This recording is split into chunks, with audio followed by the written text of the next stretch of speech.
Assalamualaikum warahmatullahi wabarakatuh.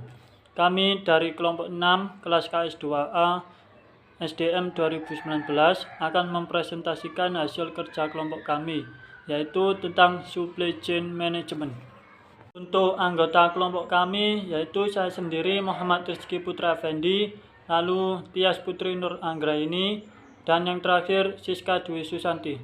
Pengertian supply chain management. Supply chain management didefinisikan sebagai kegiatan yang meliputi koordinasi, penjadwalan, dan pengendalian terhadap pengadaan, produksi, penyediaan, ataupun pengiriman produk atau jasa kepada konsumen. Supply chain management memiliki 3 aliran yang sangat penting dalam prosesnya, yaitu material, informasi, dan uang atau jasa. Fungsi supply chain management. Yang pertama yaitu fungsi fisik. Fungsi fisik ini berupa mengubah bahan baku menjadi bahan jadi untuk keperluan konsumen.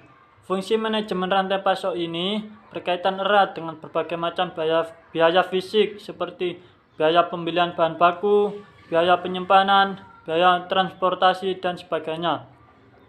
Yang kedua, manajemen rantai pasok juga berfungsi sebagai mediasi pasar, di mana menghubungkan perusahaan dengan distributor yang mendistribusikan produk.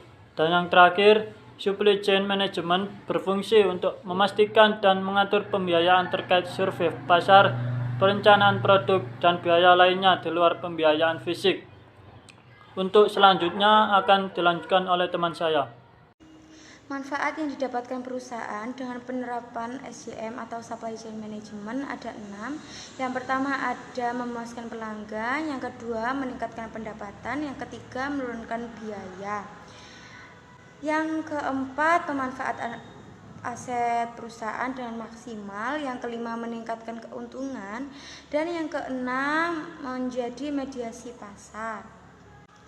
Strategi restrukturisasi supply chain. Yang pertama ada integrasi vertikal, yaitu sebuah keadaan di mana seluruh tahap dalam rantai supply dimiliki oleh sebuah perusahaan.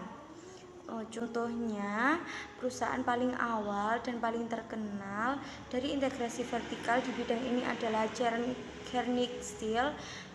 Perusahaan ini tidak hanya memiliki pabrik pembuatan baja, tetapi antara lain juga memiliki tambang besi, tambang batu bara, pabrik pengelola batu bara, kapal pengirim besi, dan juga kereta api pengirim batu bara. Strategi restrukturisasi supply chain yang kedua ada integrasi virtual, yaitu sebuah konsep kerjasama untuk memaksimalkan value chain dengan memaksimalkan pemanfaatan teknologi informasi untuk sharing informasi yang dibutuhkan antar pihak-pihak yang terlibat.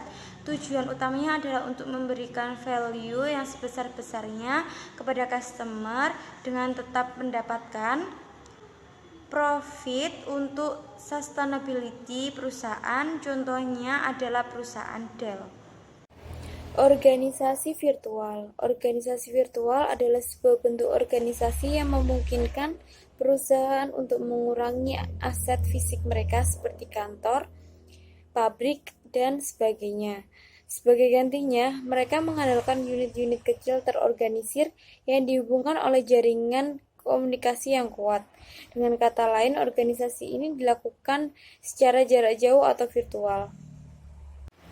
Karakteristik organisasi virtual antara lain, yang pertama mengurangi struktur fisik, kedua ketergantungan pada pengetahuan, ketiga penggunaan teknologi komunikasi, keempat pekerjaan mobile, kelima tanpa batas, dan yang keenam fleksibel dan responsif. Contoh dari supply chain management adalah pada produksi biskuit Kongguan, karena melibatkan banyak pihak-pihak.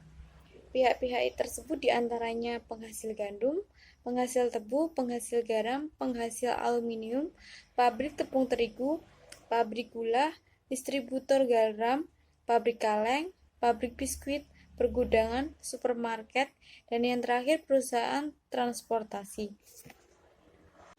Demikian presentasi dari kelompok kami. Apabila ada kekurangan atau salah kata, kami mohon maaf. Wassalamualaikum warahmatullahi wabarakatuh.